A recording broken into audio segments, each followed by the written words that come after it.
तो hello friends, कैसे हैं आप सभी लोग। तो आज वीडियो में पढ़ने जा रहे हैं क्लास 10th का एक और चैप्टर, जो कि हमारे पास में चैप्टर नंबर 2, जिसका नाम है एसिड बेसिस एंड साल्ट। तो इस वीडियो में मैं आपको ये चैप्टर पढ़ाने वाला हूँ। तो हमने पिछली कुछ वीडियोज़ में साइंस का चैप्टर नंबर 1 कंप्लीट कर लिया था।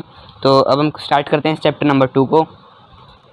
तो फ्रेंड्स, अब हम स्टार्ट करते हैं हमारे चैप्टर को। तो जैसा कि आप यहाँ पे देख सकते हैं कि यहाँ पे हमें कहा गया है, you already know that acid are sure. तो जो एसिड होते हैं उनका जो टेस्ट होता है वो श्योर होता है। और आगे इसमें कहा गया हमसे कि and change of the colour, ये चेंज कर देता है कलर किसका, और ब्लू लिटमस पेपर का जो कलर है वो रेड में ही चेंज कर देता है। तो फ्रेंड्स, हमारे पास में कुछ पेपर होते हैं, वो हम लिटमस पेपर कहते हैं। तो ये जैसे एक ब्लू कलर का लिटमस पेपर होता है, उस ब्लू कलर के लिटमस पेपर को ये क्या करता है, ये हमारे पास एक ब्लू कलर का लिटमस पेपर है, इस ब्लू कलर के लिटमस के पेपर को ये हमें रेड में चेंज कर देता है। तो वो पेपर हमारे पास कुछ इस टाइप का होता है। उसको अगर हम किस में डुबोएंगे, एसिड में उसको डुबो देंगे, तो उसका जो कलर है वो हमारे पास में हो जाएगा ब्लू कलर का। तो फ्रेंड्स, चलिए आगे देखते हैं और हमें क्या कहा गया है इसमें। तो फ्रेंड्स, जैसा कि आप आगे देख सकते हैं, आगे लिखा गया है, और जो बेस होते हैं, एसिड तो होता है जो हमारा वो होता है, क्या करता है, ब्लू लिटमस पेपर को रेड में चेंज कर देता है। और आगे होता है एसिड के बाद आता है हमारे पास में बेस। तो बेस क्या करता है हमारे पास में, जैसे कि आप यहाँ देख सकते हैं, बेस आर्बिटर होते हैं। जो बिटर होते हैं, टेस्ट के अंदर बिटर होते हैं, और ये क्या करते हैं, ये कलर चेंज करते हैं। कैसे? रेड लिटमस पेपर को ब्लू कर देते हैं ये। तो ये तो ब्लू को रेड कर रहे हैं, थोड़ी रेड को ब्लू कर देते हैं। तो फ्रेंड्स, इनका बस ये उल्टा हो जाता है कि जो ये रेड लिटमस को ब्लू करता है और एक और ब्लू को रेड कर देता है। तो आगे होगा, आपको समझिए। तो फ्रेंड्स, इसमें आगे कहा गया है, litmus is a natural indicator. जो लिटमस होता है हमारे पास में, ये हमारे पास जो लिटमस है ये होता है नेचुरल इंडिकेटर। ये हमारे पास में एक नेचुरल इंडिकेटर होता है। तो भी ये आपको ध्यान रखना है, ये भी एक बहुत इंपॉर्टेंट क्वेश्चन बन सकता है। तो फ्रेंड्स, आगे जो हमें कहा गया है उसमें कहा गया है, turmeric is a another such indicator. जो टर्मरिक होता है, टर्मरिक एक टाइप का हमारे पास में फुल टाइप में होता है, वो भी ऐसा होता है।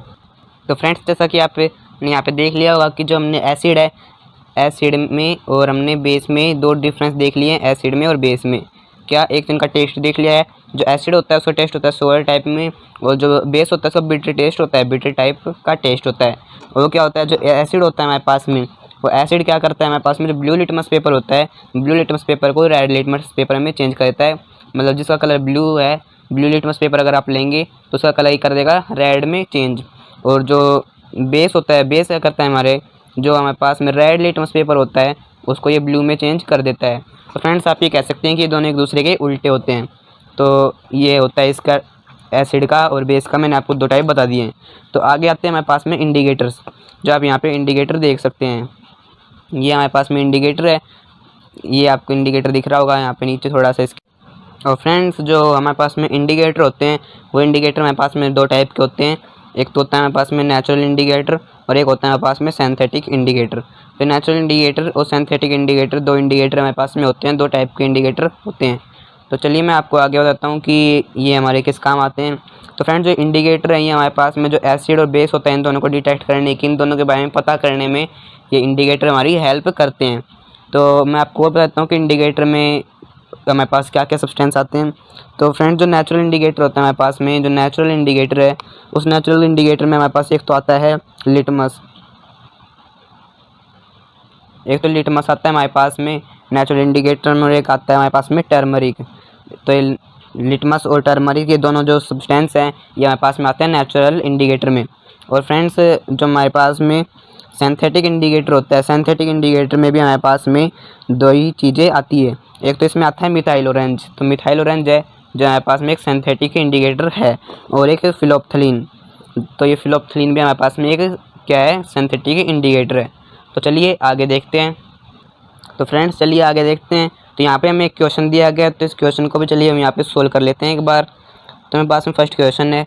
तो इसमें कहा गया है, you have been provide with 3 test tubes. हमें 3 टेस्ट ट्यूब जो हैं वो दी जाती हैं। तो 3 टेस्ट ट्यूब हमें दे दी गई है। और तो आगे हमें कहा गया है, वन ऑफ देम, तो इनमें से क्या कहा गया है, जो एक है उसके अंदर है वाटर, एक के अंदर तो हमें वाटर दिया गया है, डिस्टिल वाटर।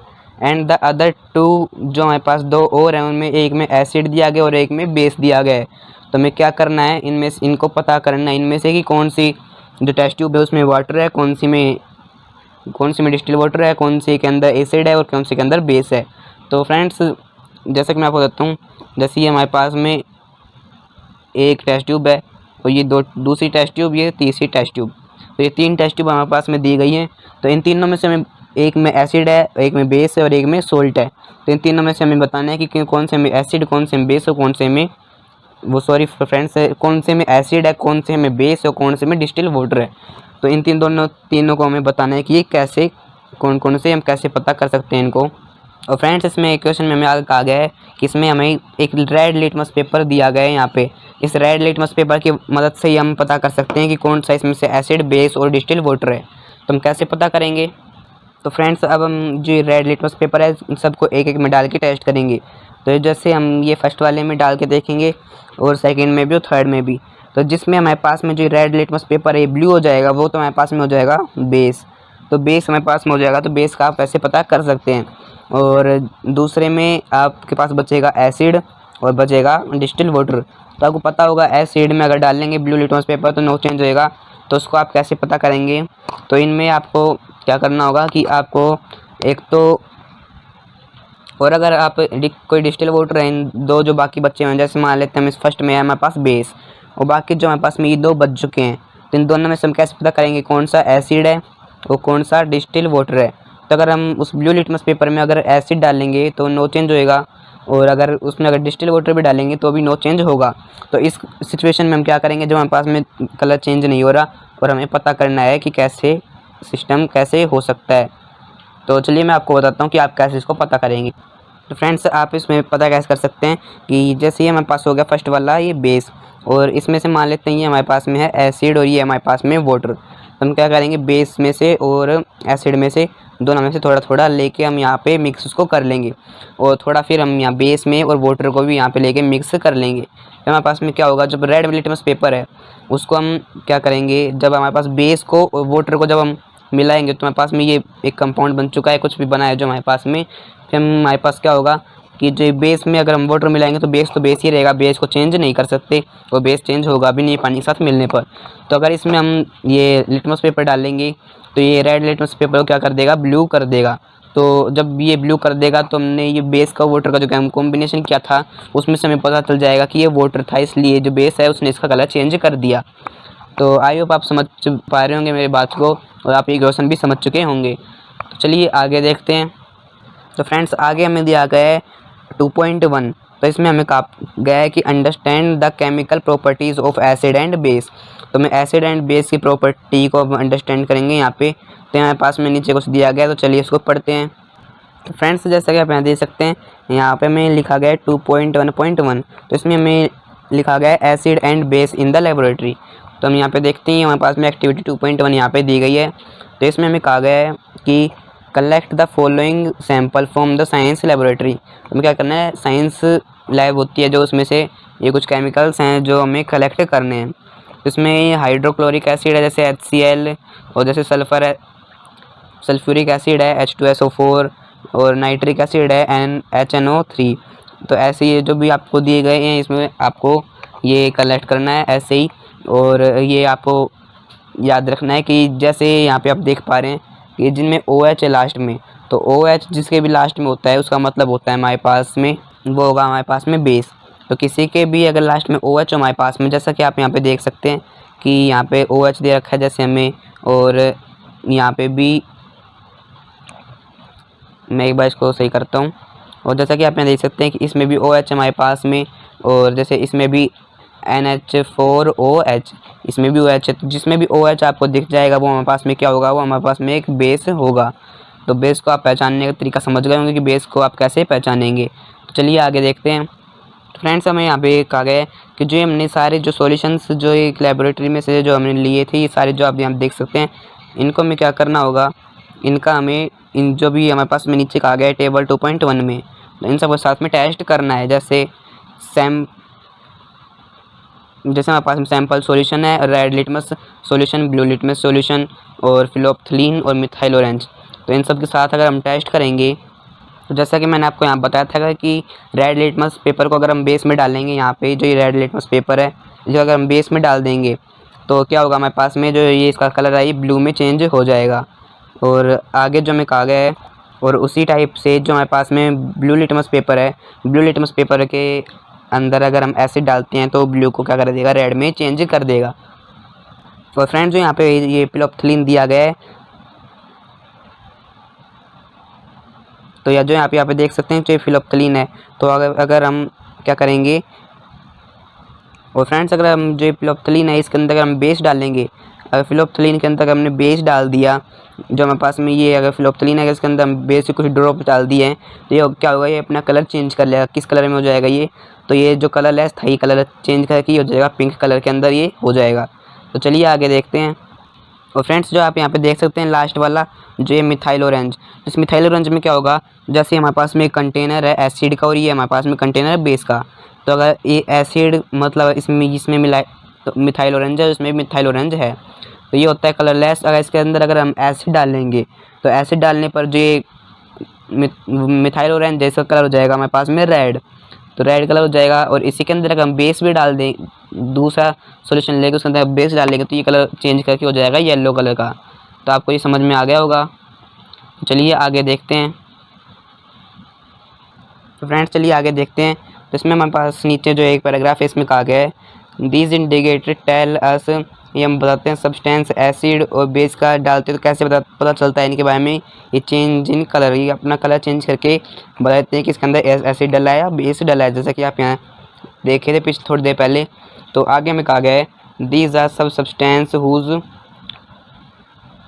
तो ये तो होते हैं जो अपना कलर चेंज करके हमें बताते हैं, और जो कई सब्सटेंस होते हैं जो अपना कलर चेंज नहीं करते हैं, जिनके अंदर अगर हम एसिड और बेस डालते हैं तो अपना कलर चेंज नहीं करते, तो वो हमें कैसे पता चलेगा कि उसके अंदर हमने एसिड डाला है या बेस डाला है, तो हम बताते हैं उनकी जो स्मेल होती है उस स्मेल को चेंज कर लेते हैं। तो स्मेल को चेंज कर लेंगे तो उससे हमें पता चल जाएगा कि इसमें हमें एसिड डाला है या बेस डाला है। तो इस टाइप के जो होते हैं इसको हम कहते हैं ओल्फैक्टरी इंडिकेटर्स। तो जो ओल्फैक्टरी इंडिकेटर्स होते हैं वो अपनी स्मेल चेंज करके बताते हैं कि वो एसिड के साथ रिएक्ट किया है उसने या बेस के साथ रिएक्ट किया है। तो फ्रेंड्स अब चलते हैं हम आगे। तो यहाँ पे हमें आप देख सकते हैं 2.1.2 यहाँ पे दी गई है।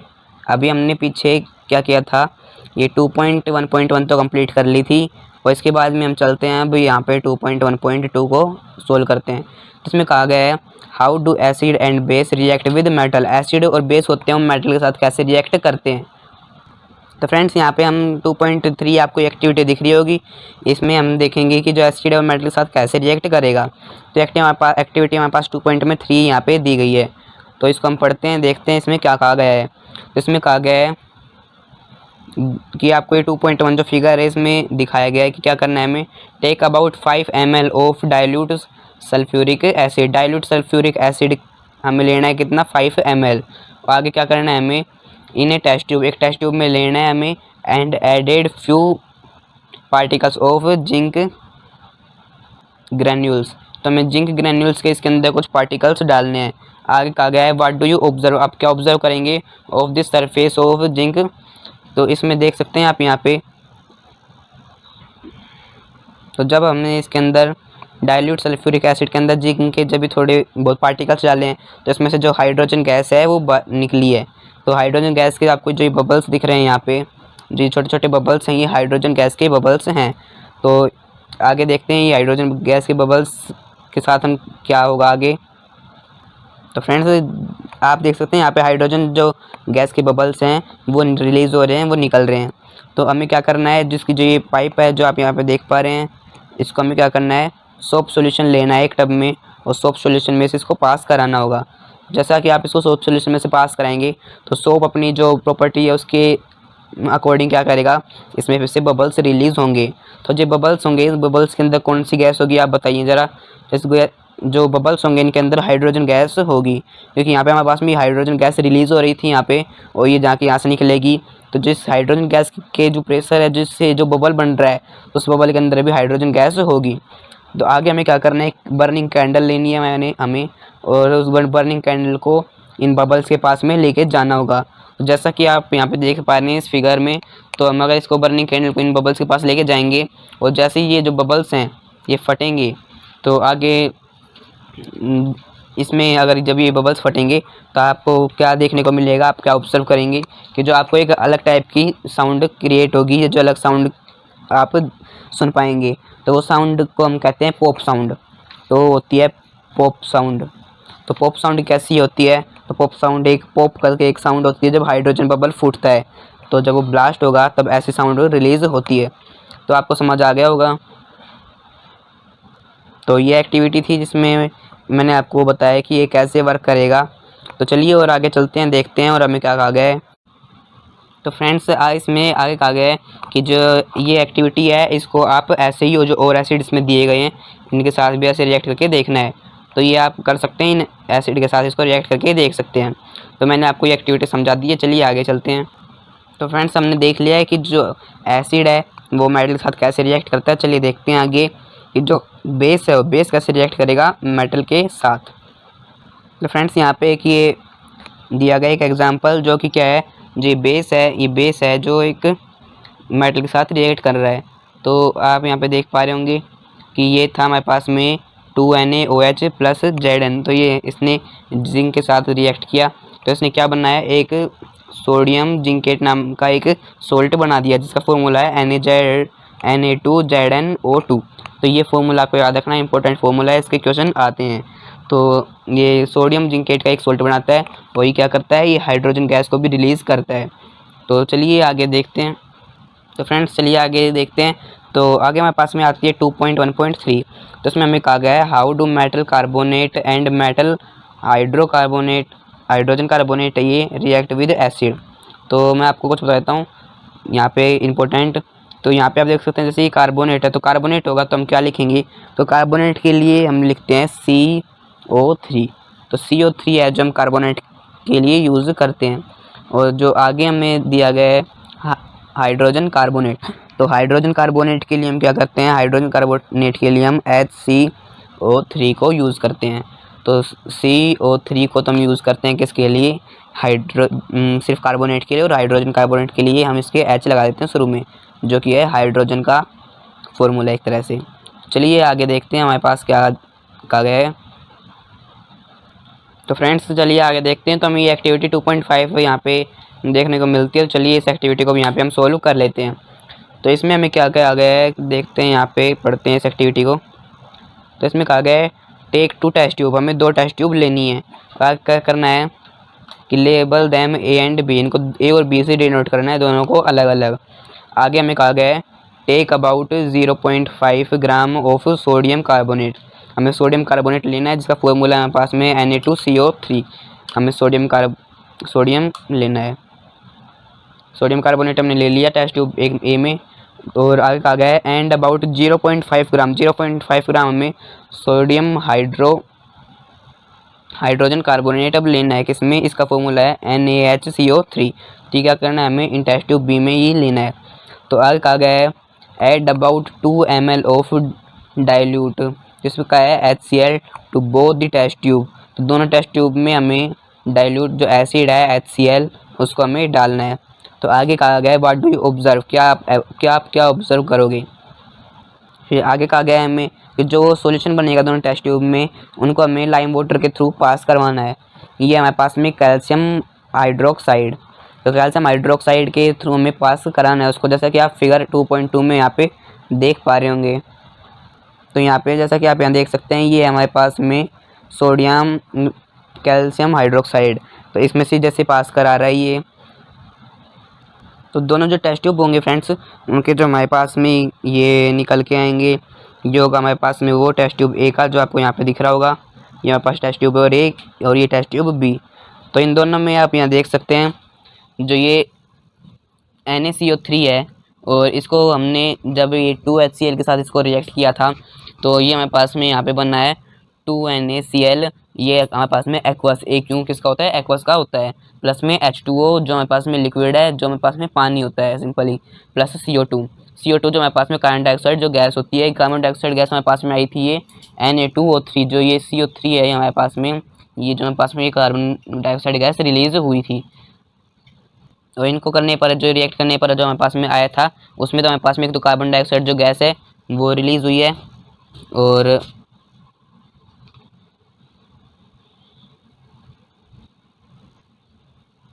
एक तो फ्रेंड्स हमारे पास में ये कार्बन डाइऑक्साइड गैस रिलीज हुई है, एक जो हमारे पास में वाटर निकला है इसमें से, और वाटर निकलने के साथ साथ भी एक जो सोल्ट है वो 2NaCl ये हमारे पास में इसमें से निकला है। तो चलिए आगे देखते हैं। और फ्रेंड्स जो आगे हमारे पास टेस्ट ट्यूब बी है, उस टेस्ट ट्यूब बी में भी हमें ये सभी देखने को मिलता है। तो चलिए आपको ये समझ आ चुका होगा जो ये एक्टिविटी थी। तो आगे हम देखते हैं। तो फ्रेंड्स आप जो ये देख सकते हैं यहाँ पे मैं ये CaOH वोल्टवाइज एक्वस था, ये लाइम वाटर था जो हमने यहाँ पे लिया था ऊपर। इसको हमने क्या किया, जो CO2 थी उससे रिएक्ट किया, तो हमारे पास में ये जो निकल के आया है यहाँ पर, ये रिएक्शन पे बढ़ना हमारे पास में कैल्शियम कार्बोनेट, ये हमारे पास में वाइट प्रेसिपिटेट, ये एक इनसोल्यूबल सब्सटेंस है। प्लस हमें जो मिला आगे H2O, ये हमारे पास में है वाटर H2O, जो वाटर का फॉर्मूला होता है। तो चलिए फ्रेंड्स आगे देखते हैं। तो इसमें हमें नीचे आप यहाँ देख सकते हैं कि ऐसे ही अगर हम जो CaCO3 था हमारे पास में, इसमें H2O और कार्बन डाइऑक्साइड वापस से इसमें रिएक्ट कराएंगे तो हमारे पास में क्या बनेगा, ये बन जाएगा हमारे पास में CaHCO3 का वोल्टवाइज, और ये है एक्वस, ये सोल्यूबल इन वाटर होगा। तो फ्रेंड्स चलते हैं आगे देखते हैं हमें क्या कहा गया है। आगे हमारे पास में आता है 2.1.4। तो इसमें हमें कहा गया है कि how do acid and base react with each other. तो हमने अभी एसिड को मेटल के साथ रिएक्ट कराया था, बेस को भी मेटल के साथ रिएक्ट कराया था। अब क्या होगा अगर हम इन एसिड को और बेस को दोनों को एक साथ रिएक्ट करा देंगे तो फ्रेंड्स देख सकते हैं जैसा कि आप यहाँ पे एक्टिविटी हमारे पास में 2.6 यहाँ पे दी गई है। तो इस 2.6 एक्टिविटी में हमें कहा गया है take about 2 ml of dilute NaOH हमें एक बेस लेना है, किसके साथ हमें इसमें 2 ml लेना होगा। आगे हमें कहा गया है सॉल्यूशन इन टेस्ट ट्यूब, एक टेस्ट ट्यूब में हमें लेना है and add 2 drop of phenolphthalein solution. तो मैंने आपको बताया थोड़ी देर पहले, अगर फिलोप्थलीन में अगर डालेंगे तो उसका कलर कैसा हो जाएगा, पिंक। तो आगे इसमें आ गया what is the colour of the solution. तो सॉल्यूशन का कलर क्या हो जाएगा, तो मैंने थोड़ी देर पहले आपको यहाँ पे देख सकते हैं जैसा कि आप यहाँ पे बताया था जो फिलोप्थलीन है, तो इसके में अगर हम डालेंगे तो ये अपना कलर चेंज करके पिंक में कर देगा। और जो ये मिथाइल ऑरेंज है, इसमें अगर हम एसिड डालेंगे तो ये कर देगा अपना कलर रेड, और बेस डालेंगे तो ये अपना कलर येलो कर देगा। तो आपको ये छोटे छोटे पॉइंट्स याद होने चाहिए, ये एग्ज़ाम के लिए काफ़ी इंपॉर्टेंट हो सकते हैं। तो चलिए आगे देखते हैं। फिर फ्रेंड्स आगे हमें कहा गया है कि इसमें हमें एसिड भी डालना होगा। तो फिर ये क्या होगा, जैसे ये इसके अंदर वापस अगर आप एसिड डालेंगे तो इसका जो पिंक कलर हुआ था वो चेंज होकर वापस से क्या हो जाएगा, वापस से ट्रांसपेरेंट हो जाएगा। ये इसलिए हुआ फ्रेंड्स कि जो एसिड था, एसिड और जब बेस मिलते हैं तो इनके जो दोनों जो प्रॉपर्टी है वो डिसमिस हो जाती है, मतलब दोनों एक दूसरे को ख़त्म कर देते हैं। इसलिए जो रिएक्शन हुई थी, जो उसने पिंक कर दिया था, वो पिंक कलर वापस से चेंज हो जाता है और वो ट्रांसपेरेंट बन जाता है, मतलब उसमें कोई कलर नहीं बचता। तो फ्रेंड्स जो ये एसिड बेस का रिएक्शन होता है इसको हम न्यूट्रलाइजेशन रिएक्शन बोलते हैं। जो आप यहाँ पे देख सकते हैं फ्रेंड्स, जैसे कि NaOH प्लस को हम प्लस किया इसके साथ HCl, तो ये हमारे पास एक NaCl जो एक सॉल्ट होता है वो बनाया, और इसने H2O बनाया, मतलब लिक्विड जो ये पानी होता है। तो इसमें हमें कहा गया है the reaction between an acid and base to give a salt and water is known as neutralisation reaction. तो और आप देख सकते हैं यहाँ पे ये वर्ड इक्वेशन में दे रखा है, बेस प्लस एसिड हमने किया तो हमें सॉल्ट प्लस वाटर मिल गया। जो NaOH था ये था एक बेस, और HCl एक एसिड। हमने जब बेस को और एसिड दोनों को रिएक्ट किया है तो ये बन गया हमारे पास में सॉल्ट जो है NaCl प्लस में वाटर। चलिए आगे देखते हैं। तो फ्रेंड्स आगे देखते हैं जो हमारे पास में आता है 2.1.5। तो ये हमारे पास reaction of metallic oxide with acid. तो मेटालिक ऑक्साइड को एसिड के साथ रिएक्ट करेंगे तो हमारे पास में क्या होगा। तो फ्रेंड्स इसमें हमें कहा गया है, यहाँ पास एक छोटी सी एक्टिविटी दी गई है, एक्टिविटी 2.7। तो इसको भी हम यहाँ पे एक बार पढ़ लेते हैं। इसमें हमें कहा गया है take a small amount of copper oxide. तो हमें कॉपर ऑक्साइड का स्मॉल अमाउंट लेना है इन ए बीकर। आगे कहा गया है and added dilute hydrochloric acid. इसमें हमें डाइल्यूट हाइड्रोक्लोरिक एसिड को जो है ऐड करना होगा, स्लोली हमें धीरे धीरे इसमें ऐड करना है। आगे हमें कहा गया है note the colour of the solution. हमें जो सॉल्यूशन है उसका कलर को नोट करेंगे। What has happen to the solution oxide, copper oxide. तो आप यहाँ देख सकते हैं नीचे एक आ गया है you will notice that the colour of solution because blue से हमारे पास में ग्रीन में चेंज हो चुका है। And the copper oxide dissolve, जो कॉपर ऑक्साइड था वो भी हमारे पास में डिजोल्व हो चुका है। तो कहा गया है हमें the blue green colour of solution is due to the formation of copper के बनने से ये कलर हमारे पास में चेंज हुआ था। आगे हमें कहा गया है क्लोराइड इन द रिएक्शन, आगे हमारे पास में the general reaction of between a metal oxide and acid be written as. तो ये हमारे पास में नीचे वर्ड इक्वेशन में लिखा गया है। तो इसमें हमारे पास में जैसे दिया गया मेटल ऑक्साइड प्लस हमने एसिड को रिएक्ट कराया तो हमारे पास में सोल्ट प्लस वाटर हमारे पास में निकल के आ गया। तो चलिए आगे, तो फ्रेंड्स हमारे पास यहाँ पे आगे कहा गया है since metallic oxide react with acid to give salt and water similar to the reaction of base with an acid, metallic oxide and metallic oxide are said to be basic oxide. तो चलिए आगे देखते हैं। और friends मैं आपको कुछ थोड़ा सा और यहाँ पे बता देता हूँ। तो जो मेटालिक ऑक्साइड होता है हमारे पास में, मेटालिक ऑक्साइड जो होता है हमारे पास में क्या होता है, बेसिक होता है नेचर में, मतलब ये बेसिक होता है नेचर, इसका नेचर होता है जो बेसिक होता है। आगे हमारे पास होता है नॉन मेटालिक ऑक्साइड, मतलब मेटालिक का जो अपोजिट है, मतलब ये नॉन मेटालिक ऑक्साइड ये होता है एसिडिक इन नेचर। ये तो होता है हमारे पास में बेस और ये होता है हमारे पास में एसिडिक। तो आपको ये भी इम्पोर्टेंट रखना है, इसको भी आपको नोट करना है, इसके भी रिलेटेड आपको एग्जाम में क्वेश्चन पूछे जा सकते हैं। चलिए आगे देखते हैं। तो फ्रेंड्स नीचे यहाँ पे कुछ क्वेश्चंस दिए गए हैं, तो जो क्वेश्चंस हैं इनको भी आप वो कर सकते हैं, इनको भी आप यूज़ कर सकते हैं, इनका भी आप आंसर में लिख के बता सकते हैं। तो हमने क्या किया है, जो यहाँ पे 2.1 थी जो understanding the chemical properties of acid and base, 2.1 हमने आज कंप्लीट कर लिया है। और आगे जो हमारे पास में 2.2 दी गई है, ये 2.2 जो हमारे पास में दी गई है ये हम नेक्स्ट वीडियो में कवर करेंगे। तो हमने आज 2.1 कंप्लीट कर ली इस वीडियो में, और फिर ये वीडियो ज़्यादा लॉन्ग हो जाएगी तो हम सेकंड पार्ट में आगे का ये कवर करेंगे। तो ये चैप्टर अभी खूब बड़ा है, अभी तो हमारे पास में इसके 7 ही पेज हुए हैं और 20 पेजेस के यहाँ पे हमें दिए गए हैं। तो चलिए इसको भी हम कंप्लीट कर लेंगे, तो कोई दिक्कत नहीं है। तो अगर आपको वीडियो पसंद आई तो लाइक सब्सक्राइब जरूर करना। तो आज की वीडियो में बस इतना ही, मिलते हैं हम नेक्स्ट वीडियो में जिसमें हम पढ़ेंगे what do all acid and all base have in common. तो ये हमारे पास 2.2 में यहाँ पे एक्टिविटी भी दी गई है। तो चलिए आज की वीडियो में बस इतना ही, मिलते हैं हम नेक्स्ट वीडियो में जिसमें हम करेंगे 2.2। तो ये वीडियो आपके लिए बहुत हेल्पफुल होगा, तो आप इसको देख सकते हैं। ये जो मैंने आपको पढ़ाया इसको भी आप नोट कर सकते हैं और इनको आप वापस रिवाइज करना एक बार, जिससे आपको ये अच्छे से प्रॉपरली आ जाएंगे। ये क्वेश्चंस भी आप ज़रूर यूज़ करना, इनको भी आप सोल्व करने की कोशिश करना, और अगर आपको नहीं आए तो आप कमेंट कर सकते हैं, मैं आपको आगे सोल्व करा दूँगा। तो चलिए इस वीडियो का एंड करते हैं।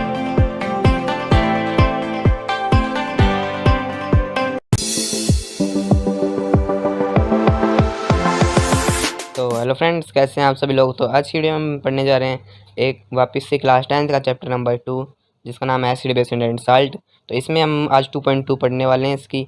तो 2.1 जो हमने पिछली वीडियो में कंप्लीट कर ली थी और आज हम करेंगे 2.2 इसकी। तो चलिए स्टार्ट करते हैं वीडियो को और देखते हैं कि हमें इसमें क्या क्या कहा गया है। तो देखते हैं यहाँ पे शुरू में हमें 2.2 में ही कहा गया है, इसमें लिखा हुआ है what do all basis and all acid and base have in common. तो चलिए इसको पढ़ते हैं कि क्या कहा गया है। तो इसमें हमें नीचे कहा गया है, तो चलिए फ्रेंड्स पढ़ते हैं, इसको स्टार्ट करते हैं। तो इसमें लिखा गया है इन सेक्शन 2.1 जो हमने पिछले 2.1 पढ़ी थी 2.2 से पहले, जो मैंने पिछली वीडियो में आपको कंप्लीट करा दी है, तो आप जाके उसको भी देख सकते हैं, डिस्क्रिप्शन में आपको उसका लिंक मिल जाएगा। तो आगे कहा गया है we have see that all acid have similar chemical properties. तो जो पिछले में हमने एसिड का पढ़ा था उसमें है ना सबकी सिमिलर केमिकल प्रॉपर्टी थी। आगे कहा गया है what lead to this similar property. आगे है वी सो इन एक्टिविटी 2.3। तो जो 2.3 हमें एक्टिविटी दी गई है, इस एक्टिविटी में हम इसको देखने वाले हैं। तो चलिए इस एक्टिविटी को स्टार्ट करते हैं। इसमें एक और नीचे लाइन की दी गई है, उसको भी हम पढ़ लेते हैं एक बार। इसमें कहा गया है लेट यूज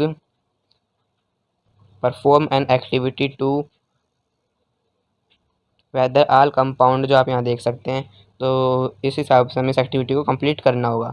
तो चलिए वीडियो को देखते हैं आगे और एक्टिविटी को स्टार्ट करते हैं। तो ये एक्टिविटी हमारे पास में 2.8। तो चलिए इस एक्टिविटी को पढ़ते हैं हम कि क्या कहा गया है।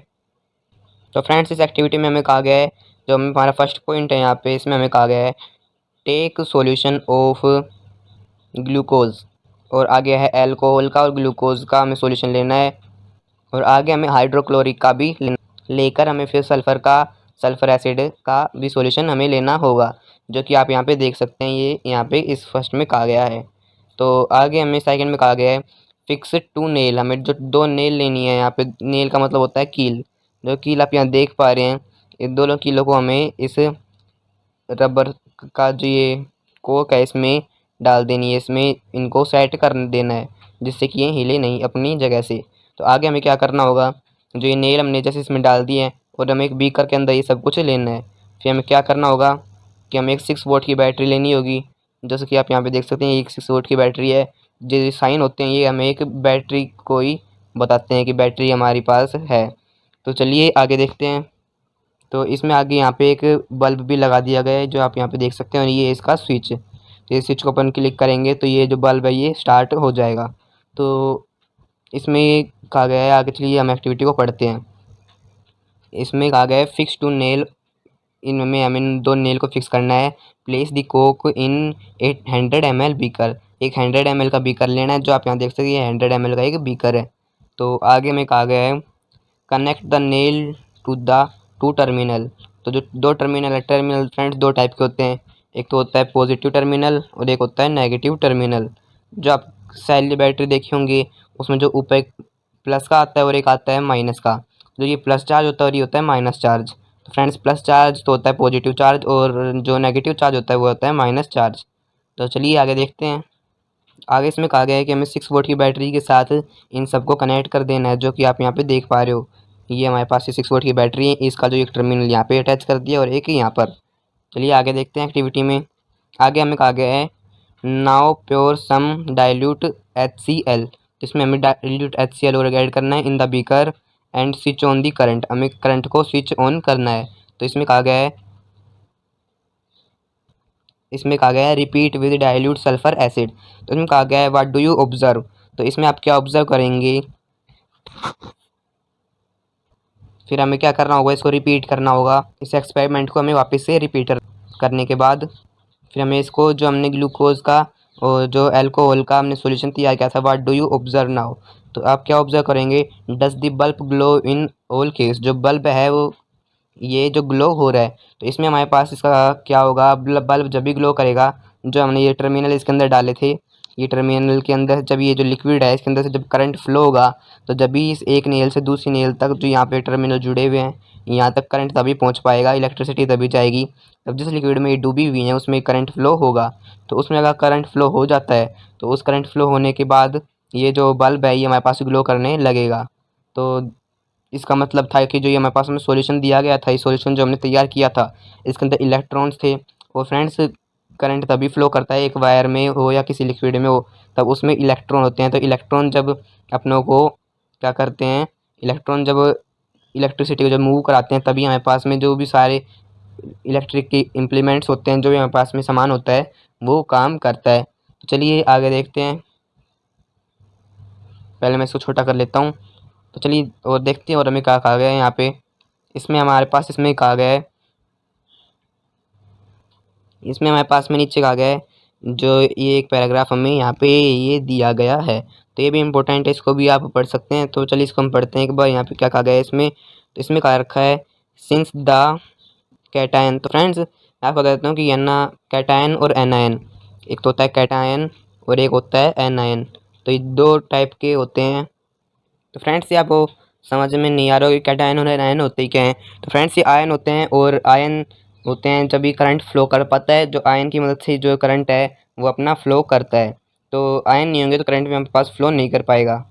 तो फ्रेंड्स आपको पता चल गया होगा कि एसिड में जो है वो आयन्स होंगे तभी उसमें जो आपने ऊपर एक्टिविटी देखी थी उसमें वो कलर फ्लो कर पाया था, मतलब जो करंट फ्लो कर पाया था यहाँ पे। तो इनमें था क्या, आयन्स थे इसमें एसिड में। तो चलिए आगे देखते हैं आगे हमें क्या कहा गया है। तो फ्रेंड्स जैसा कि आप यहाँ देख सकते हैं कि एसिड है जो H+ आयन को रिलीज़ करता है, जो H+ आयन है वो एसिड करता है रिलीज़। और फ्रेंड्स मैं आपको एक और बता देता हूँ कि जो आयन्स होते हैं वो एक तो होता है कैटायन और एक होता है एनायन। मैं पहले यहाँ पे ब्रश लेता हूँ। एक होता है कैटायन और एक होता है एनायन। तो इन दोनों में क्या क्या आते हैं, जो कैटायन होते हैं उसमें तो सारे H प्लस आते हैं, जो H प्लस आपको जहाँ पे भी दिख जाता है वो, जैसा कि आप यहाँ पीछे देख सकते हैं जी H प्लस है, तो ये तो आएगा हमारे पास में कैटायन।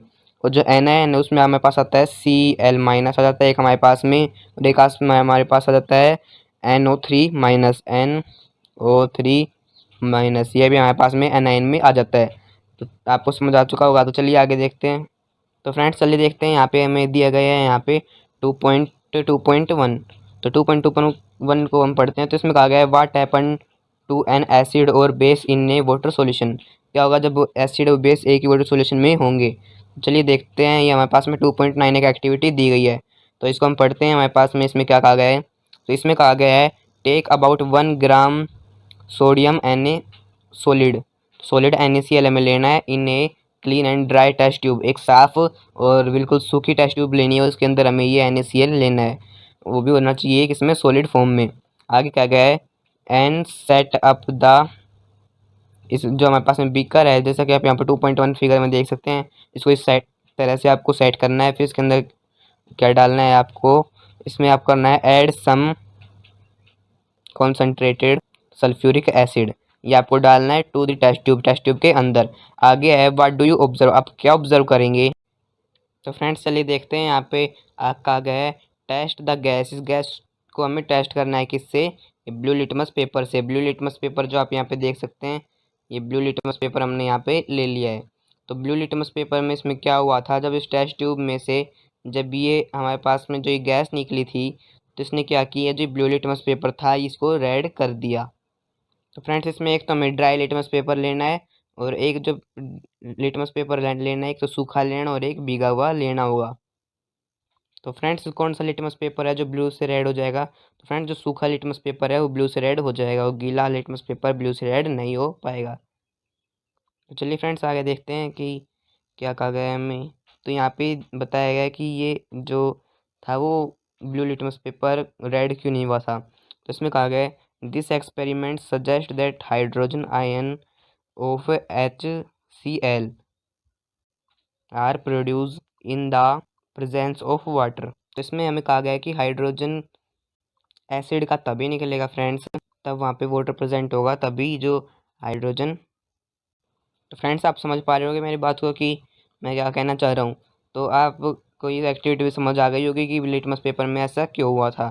तो आप चाहें तो आप इस एक्टिविटी को एक बार पढ़ सकते हैं, और अच्छे से इसको ध्यान में रखिएगा, ये एक्टिविटी बहुत इंपॉर्टेंट है। चलिए आगे देखते हैं। तो फ्रेंड्स नीचे उसी की एक रिएक्शन भी दी गई है, इसमें हमें कहा गया है HCl प्लस H2O, जब हमने HCl को H2O के साथ जो पानी के साथ रिएक्ट किया था, तो इसमें मेरे पास आया HO3, मतलब H3O प्लस आयन था, O प्लस में Cl माइनस। तो ये आपको समझ आ गया होगा। नीचे एक और दिया गया है hydrogen ion can not exist alone, hydrogen ion है जो कभी भी है ना अकेले एग्जिस्ट नहीं करते, वो हम कभी भी अकेले नहीं रहते, बट दे एग्जिस्ट आफ्टर, जो ये कंबाइनिंग में जब भी कई बार एग्जिस्ट कर लेते हैं विद वाटर मॉलिक्यूल के साथ भी ये एग्जिस्ट कर लेते हैं, जो वाटर के जो पार्टिकल्स होते हैं उनके साथ। तो आगे कहा गया है हमें hydrogen ion must always be shown as H plus, तो H प्लस के साथ जो ये हाइड्रोजन के आयन है ये शोन होते हैं। तो ये हमारे पास में A क्यों, तो मैं आपको पिछले चैप्टर में बता दिया था कि A क्यों होता है, एक्वस हमारे पास में, और हाइड्रोनियम आयन इसमें होगा हमारे पास में H3O प्लस। तो इसमें हमें इसकी भी रिएक्शन दी गई है, इसमें हमें दिखाया गया है, तो मैं पहले ब्रश लेता हूँ। तो इसमें है हमारे पास में H प्लस, तो H प्लस आयन था हमारे पास में, इसको प्लस H2O के साथ जब हमने रिएक्ट कराया है तो हमारे पास में ये बना H3O प्लस, जो कि यहाँ पे देख पा रहे थे। तो आप समझ गए होंगे इसको भी। और नीचे भी एक को कहा गया है we have see that acid give H3O plus, तो हमने देखा कि जो एसिड है वो हमें H3O प्लस देता है, और H प्लस एक्वस था जो फ्रेंड्स हमारे पास यहाँ पे, इसको हमने क्या किया, ये था वाटर में। तो फ्रेंड्स आगे लिखते हैं। तो हमें कहा गया है let's up see what happen when ए, तो हमारे पास में ये डिसोल्यूशन की ये इन्वर्टर में हमारे पास ये रिएक्शन दी गई है, जो कि आप यहाँ पे देख सकते हैं। इसमें हमारे पास NaOH जो कि हमारे पास सॉलिड शेप में है, तो NaOH हमारे पास सॉलिड है, तो यहाँ पे अब नीचे है, उसको हमने क्या किया, H2O के साथ ये जो एरो होती है इसकी रिएक्टेंट साइड बताती है कि किस साइड रिएक्शन होता है, इस पर H2O लिखा हुआ है ये। तो इसमें क्या हुआ है आगे, इसमें हमारे पास बना ये Na+ एक्वस था, प्लस में OH माइनस, तो ये भी एक्वस था। तो आपको पता होना चाहिए कि जो S साइन किसका होता है, L साइन किसका होता है, और AQ साइन किसका होता है, और G साइन किसका होता है। तो मैंने ये आप सबको पिछले वीडियो में, पिछले जो चैप्टर था हमारे पास केमिकल रिएक्शन एंड इक्वेशन का, तो उसमें मैंने आपको बता दिया था। तो आप इनको अच्छे से ध्यान रखना, ये बहुत ही काम आती हैं, चैप्टर में आपके काम आएंगी। तो चलिए आगे देखते हैं। तो आगे हमारे पास एक और रिएक्शन दी गई, जैसे KOH, ये सॉलिड है हमारे पास में, S का सिंबल आ गया तो इसका मतलब हो जाएगा सॉलिड। तो ये आपको इम्पोर्टेंट है, मैं आपको बताता हूँ, इम्पोर्टेंट है ये, आप इसको याद ज़रूर करना। तो देखते हैं आगे। तो इसमें हमारे पास बना यहाँ पे K+, ये एक्वस था हमारे पास में, प्लस OH माइनस, तो ये ऐसी रिएक्शन हुई थी। तो आप आगे देख सकते हैं, यहाँ पे लिखा गया है हमारे पास में, basis generate hydro oxide OH minus. जो बेसिस होते हैं वो OH माइनस को क्या करते हैं, जनरेट करते हैं, ये इन वाटर में, वाटर के अंदर ही करते हैं आयन, OH माइनस आयन को। आगे लिखा गया हमारे पास, base which are soluble in water are called alkalis. तो एल्कलाइज होता है जो हमारे पास में ये बेस है, तो ये बेस है जो हमारे पास में वाटर में सोल्यूबल होता है। सोल्यूबल का होता है मतलब होता है घुलनशील, तो ये घुलनशील है, तो ये पानी में घुल सकता है। तो कई अपने पास में होते हैं जो इनसोल्यूबल होते हैं, तो इनसोल्यूबल जो पानी में नहीं घुल सकते वो सब्सटेंस होते हैं। तो नीचे देख सकते हैं 9 में हमें दे रखा है आपको, ये भी इंपॉर्टेंट है, तो ये भी आप एक बार जान लीजिए। तो इसमें हमें कहा गया है, all bases do not dissolve in water. जो सारे बेसिस हैं वो वाटर में डिज़ोल्व नहीं होते हैं। And alkali is a base, एक एल्कलाई बेस है, दैट डिज़ोल्व इन वाटर, जो वाटर में डिज़ोल्व हो जाता है। मतलब बेस में एक टाइप होता है एल्कलाई का, जो एल्कलाई है ये तो वाटर में डिज़ोल्व हो जाता है, मतलब वाटर में घुल जाता है। लेकिन जो कई बेस होते हैं जो पानी में नहीं घुल सकते। तो आपको समझ आ गया होगा। तो और देखिए आप नीचे इसमें क्या कहा गया है, इसमें कहा गया है, दे आर सोपी टू टेस्ट, ये सोपी होते हैं टेस्ट में, और बिटर टेस्ट भी होता है किसका, बेसिस का। तो आगे देख सकते हैं आप, नेवर टेस्ट और टच, इनको आप कभी टेस्ट और टच मत कीजिएगा, ये हमारी बॉडी के लिए हार्मफुल होते हैं। तो आगे देखिए, them as they may cause harm, तो ये आपको हार्म पहुंचा सकते हैं, आपको नुकसान पहुंचा सकते हैं। Which of the base in the table 2.1 are alkali, जो 2.1 आपने ये टेबल देखी थी, ये 2.1 में जो आपके ऊपर था वो था जो एल्कलाई में ही था। चलिए आप उसको देख लेना। तो चलिए अब नीचे चलते हैं। तो नीचे हमें दिया गया है, यहाँ पे आप देख सकते हैं, पहले मैं इसको सही कर लेता हूँ। तो इसमें हमारे पास में है, now as we have identified that all acid generate H+, तो जो ऑल एसिड होते हैं, तो एसिड होते हैं वो H+ आयन को रिलीज़ करते हैं, तो ये हो जाएगा एक्वस।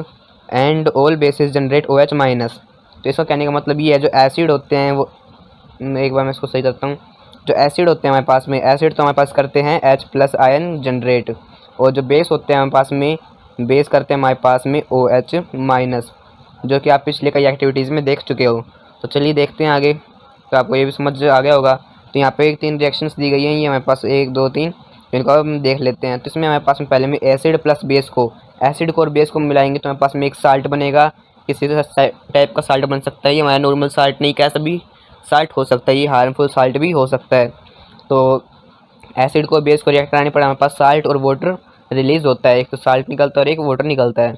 और नीचे हमारे पास में एक और रिएक्शन, तो इसमें हमारे पास में है H + MOH, तो इससे हम बन जाएगा MX + HOH, तो इसको भी आप देख लेना। तो एक और रिएक्शन हमारे पास में थर्ड, जो इसको भी हम देख लेते हैं एक बार। इसमें H+ है, तो H+ हमने देखा था, जो एसिड है वो H+ आयन जनरेट करते हैं यहाँ पर।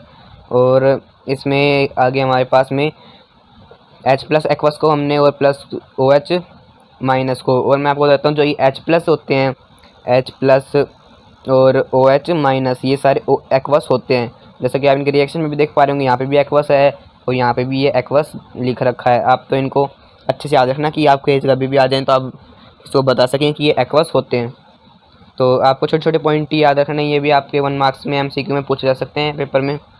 तो चलिए नीचे देखते हैं, इसमें कहा गया है, let us see what is involve when water is mixed with an acid और बेस। चलिए यहाँ पे एक एक्टिविटी दी गई है 2.10, इस एक्टिविटी को भी हम यहाँ पे एक बार पढ़ लेते हैं। इसमें लिखा गया है take 10 ml water in a beaker. एक बीकर लेना है आपको, उसमें अपने को 10 ml वाटर ले लेना है, उसको क्या करके मेज़र करके। आगे लिखा गया है add a few drop of H2SO4। तो H2SO4 की हमें इसमें कुछ ड्रॉप्स डालनी है। To it and swirl the beaker.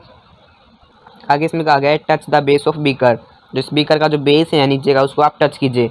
आपको क्या महसूस होगा, जो उसका टेम्परेचर है वो चेंज हो जाएगा, उसमें हीट रिलीज़ होगी। तो हीट रिलीज़ होगी तो ये जो H2SO4 है, इसको अगर आप पानी में डालोगे तो ये पानी को क्या कर देगा, गर्म कर देगा, हीट रिलीज़ करेगा, हीट एनर्जी रिलीज़ करेगा। तो ये आपको पता चल गया होगा। तो चलिए आगे देखते हैं। इसमें कहा गया है is there a change in temperature. Temperature में चेंज होगा। इज़ दिस एन एक्सोथर्मिक और एंडोथर्मिक प्रोसेस। तो इसमें से आपको बतानी है कि एक्सोथर्मिक है या एंडोथर्मिक है। तो फ्रेंड्स इसमें आपको पता होना चाहिए कि जो ये रिएक्शन ये एंडोथर्मिक होगी या एक्सोथर्मिक। तो इसमें आपको पता है कि हीट जनरेट कर रहा है, तो ये होगी एक्सोथर्मिक रिएक्शन। तो ये हमारे पास में जो एक्सोथर्मिक रिएक्शन दी गई है ये हमारे पास में होगी, क्योंकि हीट जब भी जनरेट होती है तब हमारे पास में क्या होता है, एक्सोथर्मिक रिएक्शन ही होती है। तो चलिए आगे देखते हैं। ये नीचे हमारे पास में एक पैराग्राफ दिया गया है जिसको भी हम यहाँ पे पढ़ लेते हैं। तो इसमें कहा गया है the process of dissolving an acid और a base in a water is a highly exothermic one. ये हमारे पास में एक्सोथर्मिक रिएक्शन होगी जब हम एसिड को और बेस को एक वाटर में डाल देंगे तब। तो आगे हम देखते हैं आगे क्या कहा गया है। तो आगे हमारे पास में इसमें हमारे पास में care must be taken while mixing. तो इनको जब भी आप मिक्स करें, किसको, एसिड को, बेस को, कॉन्ट्रेड नाइट्रेट एसिड और सल्फर एसिड विद वाटर। तो इनको आप जब भी क्या करें, मिक्स करें, तब आप अपना ध्यान रखें क्योंकि ये हार्मफुल भी हो सकता है। तो इनके जो हार्मफुल इफेक्ट्स हैं ये बहुत ज़्यादा हैं इनके। मान लो आपको मिक्स करते टाइम में आपको कुछ भी ये नुकसान भी पहुंचा सकते हैं। तो चलिए आगे देखते हैं आगे, और इसमें बहुत कुछ भी कहा गया है। तो आगे जैसा कि आप यहाँ पे देख सकते हैं कि इसमें नीचे एक और पैराग्राफ दिया गया है। इसमें आप यहाँ पे देख पा रहे हैं, इधर ये वाला बोल रहा हूँ मैं। इसमें मिक्सिंग एन एसिड और base with water result in decreasing in the concentration of ion. तो इसमें कॉन्सेंट्रेशन ऑफ आयन का डिक्रीजिंग होता है। तो इसमें आपको जैसे देखिए यहाँ पे देख सकते हैं H³ O+ और O पॉजिटिव है ये, और OH माइनस। तो आप देख सकते हैं आगे पर यूनिट वॉल्यूम। तो जो ये आपको दी गई है इधर, ये पर यूनिट की वॉल्यूम है। Such a process is called dilution and the acid और the base in said to be diluted. तो आपको ये भी पैराग्राफ समझ आ गया होगा। तो चलिए नीचे यहाँ पे से कुछ क्वेश्चंस दिए गए हैं, तो इनको भी आप सोल्व कर सकते हैं। तो चलिए हम और नीचे चलते हैं, तो पढ़ते हैं 2.3। तो 2.2 हम कंप्लीट कर चुके हैं, उससे पिछली वीडियो में 2.1 भी कंप्लीट कर ली थी। चलिए इस वीडियो में 2.3 भी देख लेते हैं एक बार, जितनी हो सकती है हमारे से। फिर हम इस वीडियो को भी एंड कर देंगे, फिर हम नेक्स्ट पार्ट में आपको करा देंगे। काफ़ी बड़ा चैप्टर है, इसके 20 पेज हैं टोटल। हमारे पास अभी 9 पेजेस ही हुए हैं यहाँ पे, जैसा कि आप देख सकते हैं। चलिए इसको भी देखते हैं 2.3 को। 2.3 में हमें कहा गया है, ये हमारे पास में 2.3। तो इसमें हमारे पास में लिखा गया है हाउ स्ट्रॉन्ग आर एसिड और बेस सॉल्यूशन।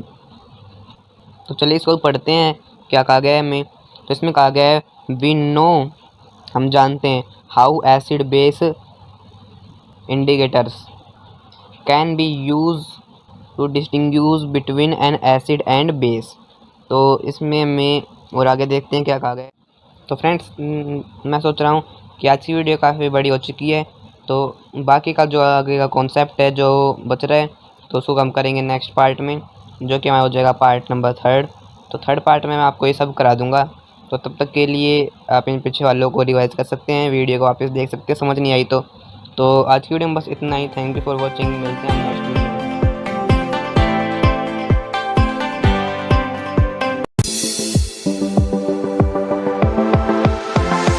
हेलो फ्रेंड्स, कैसे हैं आप सभी लोग। तो आज की वीडियो में आपको पढ़ाऊंगा ये क्लास 10th का जो साइंस का आज 2nd चैप्टर चल रहा था एसिड बेस एंड साल्ट। तो उसी का हम आज 2.3 पढ़ने वाले हैं, जो आप यहाँ पे देख सकते हैं। तो इसको हम आज पढ़ेंगे, इसको हम समझेंगे कि कैसे आप इसमें क्या क्या कहा गया है। तो चलो पढ़ते हैं। यहाँ पे लिखा गया है हाउ स्ट्रॉन्ग आर एसिड और बेस सॉल्यूशन। चलिए देखते हैं ये क्या है। तो फ्रेंड्स चलिए पढ़ते हैं। तो इसमें कहा गया है we know how acid base identify, acid और बेस कैसे आइडेंटिफाई है ये तुम्हें पता है। Can we use to distinguish between an acid and base. तो ये इसमें ये कहा गया है, जैसे आगे आप पढ़ते हैं, we have also learned in the previous section about dilution and decrease in concentration of H plus और OH माइनस। तो ये तो हमने पढ़ लिया था, और इन सॉल्यूशन तो ये तो हमने सब देख लिया था। तो अब हम देखते हैं यहाँ से। तो इसमें हमें ये कहा गया है कि हम नाप सकते हैं क्वांटिटी को, find the amount of these ions present in solution. ये आयंस कितने परसेंट है, H प्लस और OH माइनस जो आयन है ये कितने परसेंट, ये हम नाप सकते हैं। क्या वी कैन जज how strong and give acid और बेस इज। तो चलिए इसको यहाँ पढ़ते हैं। We can do this by making use of universal indicator. तो यूनिवर्सल इंडिकेटर होता है, उसके थ्रू हम ये बना सकते हैं।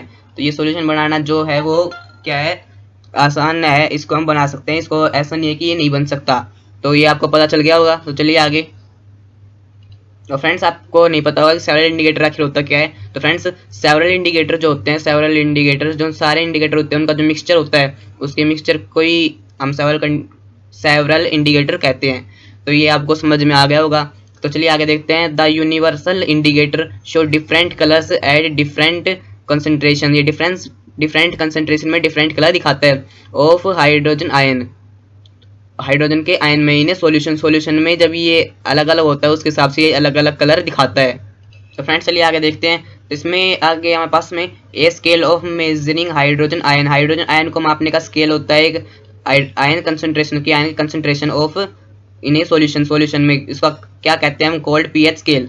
उस स्केल को हम पीएच स्केल कहते हैं, पीएच स्केल डेवलप्ड। तो पीएच स्केल ही वही स्केल है जिससे हम हाइड्रोजन आयंस की कंसंट्रेशन को पता कर सकते हैं। तो ये पीएच को आप समझिए कि पीएच स्केल क्या होता है। तो ये पीएच स्केल, और फ्रेंड जो पीएच होता है, पीएच की जो फुल फॉर्म होती है हमारे पास में वो होती है पावर हाइड्रोजन।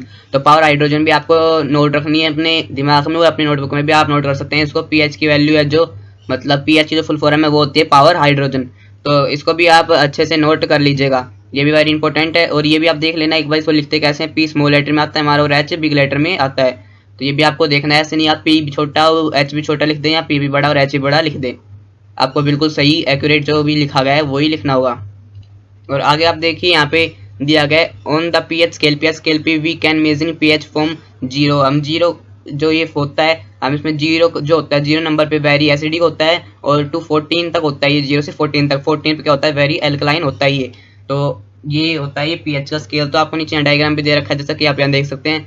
ये 0 से स्टार्ट होकर ये 14 तक चल रहा है, और 7 जो इसके बीच में ये 7 होता है, न्यूट्रल होता है। 7 से जो लेफ्ट हैंड साइड में जो ये आपको दिख रहा होगा 0 से 7 तक का, ये एसिडिक नेचर का होता है, और ये जो 7 से 14 तक के बीच का होता है ये बेसिक नेचर का होता है।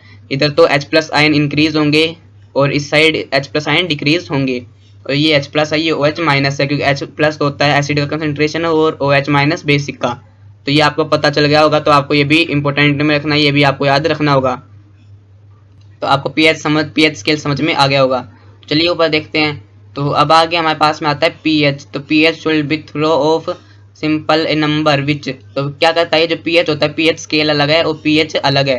तो पीएच स्केल में तो ये स्केल होता है जो आपने ये देख लिया। पीएच होता है जो वो एक फिक्स नंबर को बताता है कि उसका पीएच कितना है।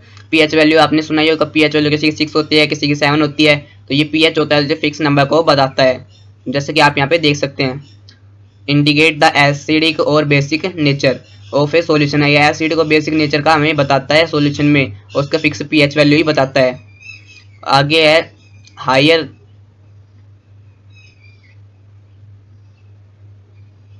इसमें है जब हमारे पास में हाइड्रोजन इंक्रीज होगा तो जो हमारे पास में पीएच वैल्यू है वो लोअर हो जाएगी।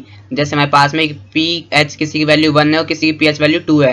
तो जिसमें पीएच की वैल्यू 1 है उसमें हाइड्रोजन है वो ज़्यादा मात्रा में होगा।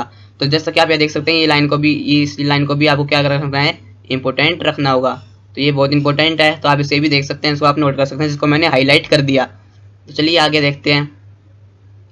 तो इसमें आ गया है the pH of neutral. Neutral होता है जो न्यूट्रल सॉल्यूशन में वो होता है 7, जैसा कि आप यहाँ स्केल में देख सकते हो 7 है, ये न्यूट्रल है, और 7 क्योंकि बीच का है। Value of less than 7 of pH scale. जो पीएच स्केल के जो लेस देन होती है रिप्रेजेंट एन एसिडिक सॉल्यूशन, वो एसिडिक सॉल्यूशन को रिप्रेजेंट करती है। आगे हमारे पास में as the pH value increase from 7 to 14, तो 7 to 14 तक की होती है, वो हमें रिप्रेजेंट करती है OH माइनस आयंस की कंसंट्रेशन को इन द सॉल्यूशन के अंदर, that is increase in the strength of alkali, alkali की स्ट्रेंथ ये बताती है। और आगे है generally paper impregnated with the universal indicator in is used for measuring pH, pH को मापने के काम आता है। On such paper is show in 2.6, तो 2.6 जो ये पेपर है तो यही है पीएच स्केल, तो आपको ये पता चल गया होगा। तो ये पीएच नापने के काम आता है कि पीएच का, मैं वो वाला पीएच बोल रहा हूँ जिसमें हम फिक्स नंबर बताते हैं कि किसी का पीएच 7 है, 14 है, 1 है या 2 है, कुछ भी हो सकता है। तो चलिए आगे देखते हैं। और नीचे है हमारे पास में, जैसा कि आप यहाँ पे पीएच स्केल का एग्जांपल देख सकते हैं कि जो बीच में जो 7 है ये ग्रीन है, तो ये न्यूट्रल है, वो जो इस साइड ये रेड होता जा रहा है, 0 पे बिल्कुल रेड है। और जो ये बेसिक सॉल्यूशन में है, बेसिक में 14th में जो है बिल्कुल ब्लू है, तो ये बिल्कुल ज़्यादा तगड़ा बेसिक हो जाएगा। तो और जो यहाँ पे आप शुरू में गैस्ट्रिक जूस देख सकते हैं, ये इसका जो एसिड होता है, ये एक एसिड होता है जो हमारे पेट के अंदर होता है, जो खाने को पचाने के, डाइजेस्ट करने के काम आता है। इसका पीएच 1.2 है, तो ये काफ़ी खतरनाक एसिड है, आप ये कह सकते हैं। और ये आप देख सकते हैं, इसको भी आप याद रखिए, ये हमारे पेट का जो एसिड होता है वो है ये। और जैसे आगे है लेमन जूस का जो पीएच होता है वो 2.2 होता है, और प्योर वाटर होता है, और ब्लड होता है, इसका पीएच होता है 7, और मिल्क ऑफ मैग्नीशिया का 10 होता है, और सोडियम हाइड्रोक्साइड सॉल्यूशन होता है उसका 14 होता है। तो वेरी बेसिक नेचर का होता है वो। चलिए फ्रेंड्स आगे देखते हैं। तो यहाँ पे हमारे पास में कहा गया है the strength of acid base depend on इस number of H+ ion, H+ और OH- आयन पे ये डिपेंड होता है। और आगे प्रोडक्ट रेस्पेक्टिवली, आगे if we take hydrogen acid, हमें एक तो हाइड्रोजन एसिड लेना है और क्या लेना है, एक्टिक एसिड लेना होगा। उसके बाद हमें क्या करना है, उसको भी बिल्कुल सेम कंसंट्रेशन के लेने हैं, मतलब जितना अमाउंट हाइड्रोक्लोरिक एसिड का है उतना ही एक्टिक एसिड का होना चाहिए। आगे आगे पढ़ते हैं हम। तो इसमें आप बताइए कौन सा ज़्यादा H+ आयन देगा। तो जैसा कि आपको पता ही होगा, जो हमारे पास में क्या है, ये जो हाइड्रोक्लोरिक एसिड है वो ज़्यादा H+ आयन्स देगा, ये तो आपको ही पता ही होगा, और नहीं पता तो आप ये जान लीजिए अब।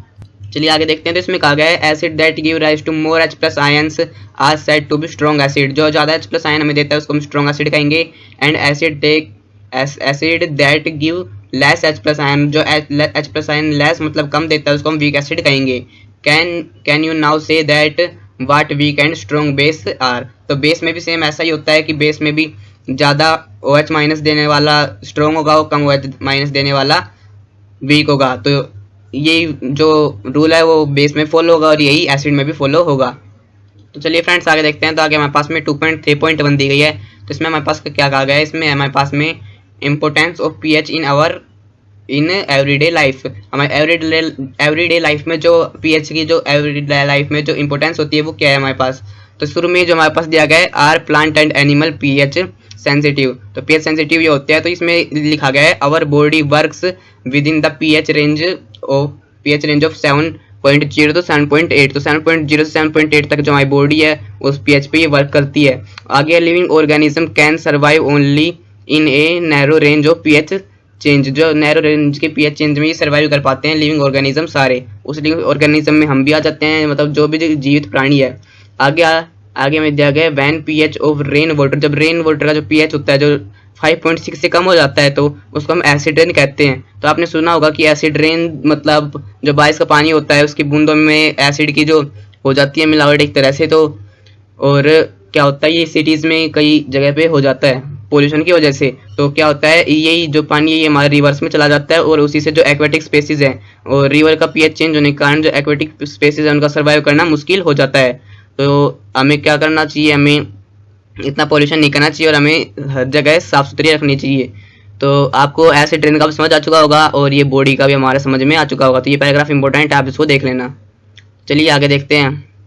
तो इसमें आगे कहा गया है, तो चलिए फ्रेंड्स इसको स्टार्ट करते हैं। पीएच वैल्यू और डाइजेस्टिव सिस्टम को पढ़ना, तो ये बहुत इंपॉर्टेंट है। इट इज़ वेरी इम्पोर्टेंट और इंटरेस्टिंग भी है ये, इसको आपको नोट भी करना चाहिए। तो आपको जैसा पता होगा कि हमारा जो पेट है उसके अंदर हमारे पास हाइड्रोक्लोरिक एसिड होता है, ये आपके पास हाइड्रोक्लोरिक एसिड होता है किसके, हमारे स्टोमक के अंदर। तो यही वो एसिड है जो हमारे पेट में जो खाना होता है उसको पचाता है, उसको जो क्या करता है, उसको एक तरह से गलाता है। तो आपको समझ आ गया होगा।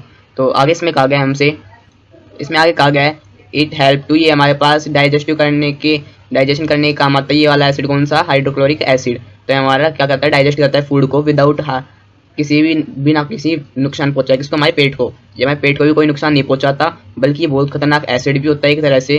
जैसा कि आपने यहाँ पे देखा था, इसका जो पीएच वैल्यू है वो 1.2 है। तो ये बहुत ही मतलब कि बहुत एक तरह से तगड़ा एसिड है ये। तो फिर भी हमारे पेट को कोई नुकसान नहीं पहुंचाता, बस अपना जो काम है वो करता है। जो हमारा जो खाना होता है जब हम खाते हैं उसको डाइजेस्ट करता है ये। तो ये कितना अच्छा काम करता है हमारे स्टोमच के अंदर। तो चलिए आगे देखते हैं। और फ्रेंड्स आगे इसमें जब हमारे इंडाइजेशन हो जाता है जो हमारे पेट में, तो क्या होता है, ये जो एसिड है ये बहुत ज़्यादा मच एसिड होता है। और फिर क्या होता है, इससे जो हमारे पास में जो हमारे पेट में पेन वगैरह होता है वो इसी के कारण होता है। जो आप देखते हो कई बार पेट में दर्द होता है तो वो इसी टाइप से होता है। तो इसको भी इंपॉर्टेंट है, ये आपको पूरा इंपॉर्टेंट एक तरह से इसको आपको पूरा ही पढ़ना होगा, पूरा ही लिखना होगा। तो आप इसको लिख लेना अच्छे से और आपके बहुत काम आएगा। ये एग्जाम में भी इससे डायरेक्ट क्वेश्चन पूछे जा सकते हैं। तो चलिए आगे देखते हैं और क्या है इसमें। और इसमें आगे है हमारे पास जब ये एसिड हमारे पास बढ़ने लगता है जिसके कारण हमारे जो पेट है उसमें पेन होता है, तो उसको जो हम करने के लिए क्या करते हैं, एंटासिड को खाते हैं। तो एंटासिड क्या करता है, उसको कम कर देता है। तो फ्रेंड्स इसमें यही था। और इसमें एक जो इसको सही करने के लिए एंटासिड की एक दवाई भी आती है, वो आती है मिल्क ऑफ मैग्नीशिया, इसका नाम है। तो ये जो है इसको मेडिसिन के रूप में लेते हैं किसको सही करने के लिए, जब हमारे पास में एसिड पेट में बढ़ जाता है, हमें पेन होने लगता है तब। तो ये आप देख लेना। तो चलिए आगे देखते हैं। इसमें हमारे पास दूसरा पॉइंट आता है, एक pH change as the cause of tooth decay. तो ये हमारे पास में नेक्स्ट है, तो इसको भी हम पढ़ते हैं। तो टूथ डिगे क्या होता है ये मैं आपको बता देता हूँ।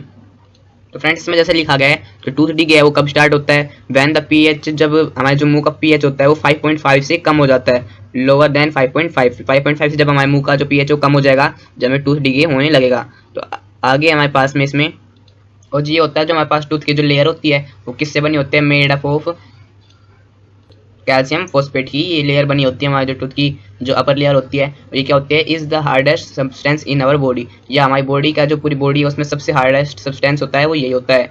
आगे हमारे पास में it does not dissolve in water, ये पानी में डिजोल्व नहीं होती है, जैसा कि आप यहाँ पे देख सकते हैं।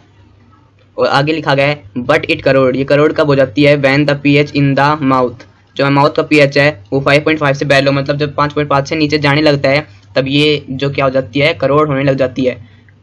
आगे हमारे पास में bacteria present in the mouth produce acid, जो मुंह में जो बैक्टीरिया हैं वो एसिड प्रोड्यूस करते हैं। आगे हमारे पास में डिग्रेडेशन ऑफ शुगर, ये शुगर का जो जैसे हम ज़्यादा मीठा खा लेते हैं तब उसके टाइम पे ये बैक्टीरिया करते हैं। तो तभी आपको कहा जाता है कि पेस्ट करनी चाहिए और हमारे मुंह को अपने साफ रखना चाहिए। तो इसमें भी यही कहा गया है कि clean the mouth after eating food. तो आपको भी क्या करना है, जब भी आप खाना खाएं उसके बाद में अपने मुंह को जरूर साफ कर लेना। तो इसमें यही कहा गया था। आगे कहा गया है यूजिंग टूथपेस्ट, आपको उस टूथपेस्ट का उपयोग करना चाहिए, वो टूथपेस्ट काम में लेनी चाहिए विच जनरली बेसिक, जो बेसिक नेचर की है उसमें बेसिक हो, for cleaning the teeth clean करने के लिए। तो फ्रेंड्स आपको ये वाला भी समझ में आ गया होगा टूथ डिगे वाला, ये इसकी पीएच का। तो चलिए आगे देखते हैं। आगे हमें एक और दिया गया है। अगला जो हमारे पास में आता है वो है self defence bye animal and plants through chemical warfare. तो इसमें ये क्या कह रहा है हमको, जो हमारे पास में क्या होते हैं, एनिमल्स और प्लांट्स होते हैं वो अपने क्या करते हैं, अपने सेल्फ डिफेंस के लिए क्या करते हैं, एसिड और बेस को छोड़ देते हैं। तो इसमें जैसे हमारे पास क्या आ जाएगा, तो इसमें कहा गया है कि आपको कभी एक मधुमक्खी को काटती होगी, तो इसमें कहा गया है जब मधुमक्खी काटती है तो लीव कर देती है क्या, एक एसिड को छोड़ देती है किस पे, उस पे सरफेस पे जहाँ पे उसने काटा है। और फिर हमारे उस जगह पे जहाँ पे उसने काटा है, जैसे हमारे काटा होता है तो वहाँ पे पेन और इरिटेशन होने लगती है हमारे पास में। फिर उस टाइम पे हम क्या करते हैं, बेकिंग सोडा टाइप के जो होते हैं उन जहाँ पे उसने काटा होता है उस जगह पे रिलीफ लेने के लिए क्या करते हैं, जैसे बेकिंग सोडा के टाइप के जो होते हैं उनको हम यूज़ लेते हैं।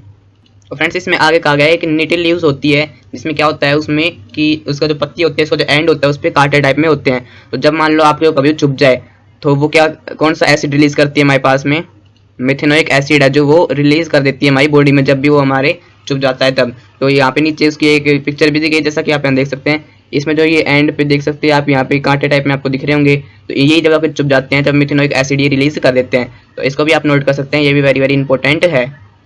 तो चलिए फ्रेंड्स आगे देखते हैं। यहाँ पे हमारे पास में तो यहाँ पे ये एक है, आप डू यू नो में इसको पढ़ सकते हैं। यही है कि जब जहाँ पे ये पेड़ होता है, जो ये लीव होती है, जब ये नेचर में मान लो ये हमारी लग जाती हैं तो ये जो एसिड रिलीज कर देती हैं, तो उसके लिए हमें एक बेस ही होता है। तो जहाँ पे की होती है उसके पास में एक और पेड़ होता है, तो उसमें ये बेस होता है। तो अगर उसको आप अपनी जहाँ पे लगा है वहाँ लगा लोगे, रगड़ लोगे, तो इसका असर है वो खत्म हो जाएगा। तो देख लीजिए आप कितनी अच्छी नेचर ने ये चीज़ हमें प्रोवाइड किया है। उसने हमें हार्म पहुँचाया तो भी उसने इसका सोल्यूशन भी हमें दे दिया। तो देख सकते हैं आप। तो चलिए और नीचे चलते हैं। तो यहाँ पे क्वेश्चंस भी हैं, तो इन क्वेश्चंस को भी आप रीड कर सकते हैं, पढ़ सकते हैं। अगर समझ नहीं आए तो कमेंट कर सकते हैं। तो चलिए यहाँ पे हमारे पास में 2.4 आ जाता है। तो 2.4 को आज हम इसी वीडियो में कंप्लीट कर देंगे, क्योंकि हमने पिछली दो थे वो अलग अलग पार्ट में बनाए थे। तो चलिए इसको यहाँ पे कंप्लीट करते हैं 2.4 को। तो 2.4 में हमारे पास है, इसमें है मोर अबाउट साल्ट। तो मोर अबाउट साल्ट को हम पढ़ते हैं। इसमें क्या कहा गया है, इसमें हमारे पास में ये फर्स्ट वाली एक्टिविटी दी गई है 2.4.1। तो इस एक्टिविटी को आज हम पहले पढ़ लेते हैं। तो एक्टिविटी 2.13 है ये हमारी। तो इसमें क्या कहा गया है, इसमें कुछ write the following formula of salt given below. तो नीचे जितने भी साल्ट दिए गए हैं तो इन सब का आपको क्या करना है, इनका फॉर्मूला लिखना है। फॉर्मूला क्या होगा, तो जैसे मैं आपको बताता हूँ कि पोटेशियम सल्फेट होता है। उस पोटेशियम सल्फेट का होता है हमारे पास में K2SO4। तो पोटेशियम सल्फेट का हो गया हमारे पास में K2SO4। और आगे हमारे पास में सोडियम सल्फेट, ये सोडियम सल्फेट ये रहा सोडियम सल्फेट। तो सोडियम सल्फेट का होता है हमारे पास में Na2SO4। तो Na2SO4 आ जाएगा हमारे पास सोडियम सल्फेट का फॉर्मूला। और आप ये नोट करते चलिए, मैं आपको बता देता हूँ। फिर आपके नीचे भी लिखे आ रहे होंगे आपके पास में, मैं आपको यहाँ पे लिख के प्रोवाइड करा दूंगा।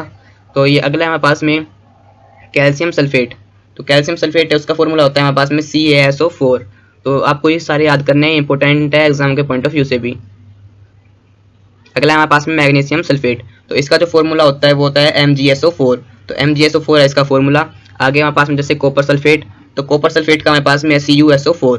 और जैसे सोडियम क्लोराइड, तो सोडियम क्लोराइड का हो जाएगा हमारे पास में NaCl। और सोडियम नाइट्रेट का हो जाएगा हमारे पास में NaNO3। और ये हमारे पास में सोडियम कार्बोनेट, तो सोडियम कार्बोनेट का हो जाएगा Na2CO3। और जो लास्ट बचा हमारे पास में अमोनियम क्लोराइड, तो अमोनियम क्लोराइड का हो जाएगा NH4Cl। तो ये सारे आपको क्या करने हैं, अच्छे से याद करने हैं। आप इसको नोट भी कर सकते हैं अपने नोट्स में। तो ये सारे मेन थे। तो चलिए आगे देखते हैं और क्या है हमारे पास। तो चलिए फ्रेंड नीचे देखते हैं। तो यहाँ पे मैं आगे गया, इस एक्टिविटी में कहा गया है identify the acid and base. हमें उन एसिड एंड बेस को आइडेंटिफाई करना है जिनसे मिलकर ये सोल्ट बना था। जैसे ये हमारे पास में पोटेशियम सल्फेट था फर्स्ट वाला, तो किन किन एसिड से और बेस से मिलकर बना होगा, तो ये कैसे बताएंगे। तो इसको आप कैसे बताएंगे, तो जैसे हमारे पास हम फर्स्ट वाला एग्जांपल यहाँ लेते हैं। तो ये हमारे पास में पोटेशियम सल्फेट, तो पोटेशियम सल्फेट का फॉर्मूला होता है हमारे पास में K2SO4। तो K2SO4 जो हमारे पास में फॉर्मूला हो जाएगा, तो आप कैसे बताएंगे कि उसमें कौन कौन सा एसिड और कौन सा बेस काम में आया था। तो आपको जैसे कि याद होगा, तो आप जैसे सल्फेट है, सल्फेट का फॉर्मूला है हमारे पास में जैसे SO4। तो SO4 कौन से एसिड में आता है, तो आपको पता होगा H2SO4 एक आता है हमारे पास में, तो उसमें SO4 लास्ट में है। तो आपको ये तो पता चल गया कि H2SO4 वो एसिड है जिससे ये सल्फेट आया है। तो आपको पता चल चुका कि SO4 का क्या हुआ, H2SO4 से हमारे पास में SO4 आ चुका था। और फिर ये जो K था शुरू में, जो ये K का हो जाएगा हमारे पास में KOH। और जो K हमारे पास में ये हो जाएगा ये पोटेशियम। तो पोटेशियम हमारे पास में क्या है, एक बेस है। तो चलिए आपको ये समझ में आ चुका होगा। और ये साथ में आपको पता होगा जब एसिड और बेस रिएक्ट करते हैं तो इनके साथ सॉल्ट के साथ में वाटर भी रिलीज करते हैं, तो प्लस में H2O भी इसके आ जाएगा। तो आपको समझ आ गया होगा। तो मैं आपको अच्छे से सिंपल वे में समझा रहा हूँ। चलिए आगे देखते हैं। तो फ्रेंड्स चलते हैं, देखते हैं। तो जैसे हमारे पास में ये 2.4.2 है, इसमें pH ऑफ सॉल्ट दिया गया है। तो इसमें क्या है, जैसे तो आप देख सकते हैं यहाँ पे लिखा गया है salt of strong acid and strong base. तो इसमें क्या है ये मैं आपको समझा देता हूँ। तो फ्रेंड्स मैं आपको बताता हूँ ये क्या कहना चाहता है। तो मैं चलता हूँ आपको लेके एक खाली स्क्रीन पर। तो फ्रेंड्स मैं आपको बताना स्टार्ट करता हूँ। तो आपको पता होगा कि अपन किसी भी एसिड को प्लस बेस को अगर मिलाते हैं तो हमारे पास में क्या बनता है यहाँ पे, तो हमारे पास बनता है सोल्ट S प्लस में W से वाटर। तो सोल्ट और वाटर हमारे पास में बनता है जब एसिड को बेस को मिलाते हैं। तो उस पैराग्राफ में हमें ये कहा गया था कि, तो इसमें ये है कि हमने सोल्ट मतलब एसिड को और बेस को जब इसको रिएक्शन कराएंगे तो उस टाइम अगर हमारे पास में एसिड, तो अगर हमारे पास में, मैं इसको सही करता हूँ, तो एसिड अगर हमारे पास में क्या होगा, स्ट्रॉन्ग होगा, और बेस जो हमारे पास में वो वीक होगा। तो हमारे पास में जो ये सोल्ट बनेगा ये एसिडिक सोल्ट बनेगा। क्यों बनेगा एसिडिक सोल्ट, क्योंकि हमारे पास में जो एसिड जब ने स्ट्रॉन्ग लिया था, तो एसिड स्ट्रॉन्ग लेने की वजह से जो इसकी क्वांटिटी वो ज़्यादा हो गई, तो इसने क्या किया, ये सोल्ट की मात्रा ज़्यादा हो जाएगी, तो ये एसिडिक सोल्ट बन जाएगा। और वैसे अगर मान लीजिए हमने एसिड वीक ले लिया और ये बेस सोल्ट स्ट्रॉन्ग ले लिया, तो हमारे पास में बेसिक सोल्ट बन जाएगा। तो इस टाइप से आपको ध्यान रखना है, यही हमें इसमें कहा गया है। तो आपको अच्छे से अब तो समझ आ गया होगा कि मैं क्या कहना चाह रहा हूँ। तो यही था इसमें। तो चलिए फ्रेंड्स आगे देखते हैं। तो हमारे पास में यहाँ पे आता है 2.4.3। तो इसमें क्या कहा गया है, केमिकल फॉर्म कॉमन साल्ट। तो केमिकल फॉर्म कॉमन साल्ट में क्या है, हम इसको अब पढ़ते हैं। तो इसमें कहा गया है by now you have learned that the salt formed by the, किससे बनता है, कॉम्बिनेशन ऑफ हाइड्रोक्लोरिक एसिड। जब हम किसका, हाइड्रोक्लोरिक एसिड का और सोडियम हाइड्रोक्साइड का जब कॉम्बिनेशन लेते हैं तो हमारे पास में क्या बनता है, एक सॉल्ट जो है वो बनता है। तो इस कॉल्ड सोडियम क्लोराइड। तो ये हमारे पास में न्यूट्रल सॉल्ट बनता है, जैसा कि आप यहाँ पे देख सकते हैं। आगे जैसे हमें कहा गया है deposit of the solid salt. जो सॉलिड सॉल्ट हमारे पास में are found in several parts. तो सेवरल पार्ट्स में मिल जाता है इन द वर्ल्ड के खूब पार्ट्स में मिल जाता है। जैसे हमें जैसे गोल्ड मिलता है, सिल्वर मिलता है, वैसे ही जो सॉल्ट है सॉलिड फॉर्म में भी हमें पूरी अर्थ में कई जगह भी मिल जाता है। इसमें आ गया है these large crystals after often. तो ये जो यही बता रहा है कि हमारे पास में जो सॉल्ट है वो खूब है इसमें अर्थ में, ये आपको कहीं पे भी मिल सकता है। तो इसमें आगे कहा गया है जो ब्राउन होते हैं, क्यों, कौन से, जो हम जमीन में से सॉल्ट निकालते हैं, जो जमीन में हमें सॉल्ट मिलता है वो ब्राउन कलर का होता है। तो आप अपनी दिमाग से बता सकते हैं कि ब्लू क्यों, मतलब ब्राउन क्यों होता है। तो ब्राउन इसलिए होता है कि मिट्टी में से निकालें तो मिट्टी का कलर भी ब्राउन ही होता है। तो उसके जब ये गंदा होता है सॉल्ट तब ये ब्राउन कलर का दिखता है हमारे पास में। तो आपको ये अच्छे से याद रखना है इस पैराग्राफ को भी। तो जो ये ब्राउन कलर का सॉल्ट होता है इसको अपन रॉक सॉल्ट भी बोलते हैं, कार्ड रॉक सॉल्ट। तो ये रॉक सॉल्ट भी कहलाते हैं, एक तरह से इसका दूसरा नाम हो जाएगा। तो फ्रेंड्स चलिए आगे देखते हैं। तो आगे हमारे पास में है common salt, A raw material for chemicals. जो कॉमन सॉल्ट है वो रॉ मटेरियल है किसके लिए, केमिकल्स के लिए। तो केमिकल से हम खूब सारे सॉल्ट बना सकते हैं वैसे तो। और जो हमारे पास में कॉमन सॉल्ट होता है, मतलब जो हमारे पास में NaCl होता है, तो NaCl। तो मैं माउस से लिख रहा हूँ तो आपको थोड़ा सा दिख सकता है, वैसे आप समझ जाइए। तो आगे चलते हैं। जैसे हम कई सारे इसमें बना सकते हैं, जैसे हमारे पास में यहाँ पे कुछ दिए भी गए हैं, sodium hydroxide, baking soda, washing soda, इस टाइप के कई सारे मैनी मोर इसमें हैं। तो पहला हम यहाँ पे पढ़ते हैं सोडियम हाइड्रोक्साइड। तो सोडियम हाइड्रोक्साइड को हम यहाँ पे पढ़ते हैं। तो इसमें लिखा गया है when electricity is pass through an aqueous solution of sodium chloride. Sodium chloride का जो एक्वस सॉल्यूशन होता है उसमें से इलेक्ट्रिसिटी पास होती है, कार्ड ब्राइन। तो इसको जब हम घोल देते हैं पानी में, जब इसको करंट फ्लो करने के लिए, तो ब्राइन कहलाता है ये। तो आपको ये समझ आ गया होगा। आगे it decompose of form of sodium hydroxide. तो ये सोडियम हाइड्रोक्साइड के रूप में है जो डिकम्पोज होता है। तो आगे हमारे पास में the process is called chlor alkali. ये प्रोसेस हमारे पास में क्लोर एल्कलाई कहलाते हैं। प्रोसेस बीइंग ये हमारे पास में नीचे इसके फॉर्मूलाज में भी दी गई है ये इक्वेशन। तो इसमें जैसे हमारे पास में 2NaCl था, ये हमारे पास एक्वस था, प्लस में 2H2O को जो हमने रिएक्ट कराया, ये लिक्विड था हमारे पास में, तो हमारे पास में बना 2NaOH एक्वस है, जो हमारे पास में Cl2 जो हमारे पास में गैस है, और H2O जो हमारे पास में गैस है, हाइड्रोजन गैस। तो ये आपको समझ में आ गया होगा। इसमें नीचे है chlorine gas is given of at anode and hydrogen gas is the cathode. जो हमारे पास में क्लोरीन गैस है वो तो हमें मिलेगी एनोड पे, और जो हाइड्रोजन गैस है वो हमें मिलेगी कैथोड पे। तो फ्रेंड्स हमारे पास में बनता है ये बेकिंग पाउडर बनता है, ब्लीचिंग पाउडर सॉरी। तो ये ब्लीचिंग पाउडर है। तो इसमें जैसा कि आप यहाँ देख सकते हैं ये रिएक्शन है हमारे पास में CaOH ऑल्टोइज प्लस में Cl2। इसको मैंने रिएक्ट किया है तो हमारे पास में बना CaOCl2, और आगे हमारे पास में प्लस H2O जो कि हमारे पास में वाटर है। तो ये आपको समझ आ गया होगा। तो फ्रेंड्स ये था जो ब्लीचिंग पाउडर बनने का। तो अब चलते हैं नीचे देखते हैं। तो अब हमारे पास में आता है bleaching powder is use. Bleaching powder कैसे यूज होता है तो हम इसको भी पढ़ते हैं यहाँ पे।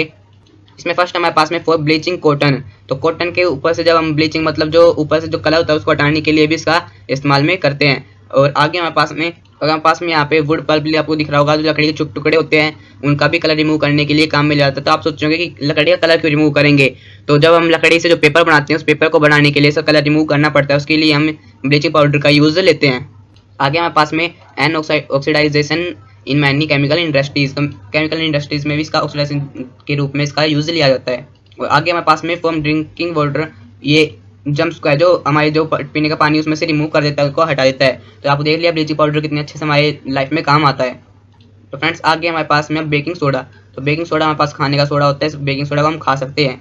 तो चलिए इसका भी देखते हैं इसमें क्या है। इसमें है the soda commonly use to kitchen. तो किचन में आता है मेकिंग टेस्टी। तो जो पकौड़े वगैरह होते हैं उसको हम टेस्टी बनाने के लिए बेकिंग सोडा का यूज़ लेते हैं। तो आगे हमें कहा गया है sometime is added from fast cooking, तो फास्ट कुकिंग में भी कई बार एडिट किया जाता है द केमिकल नेम ऑफ, तो इसका जो केमिकल नेम है वो है सोडियम हाइड्रोकार्बोनेट।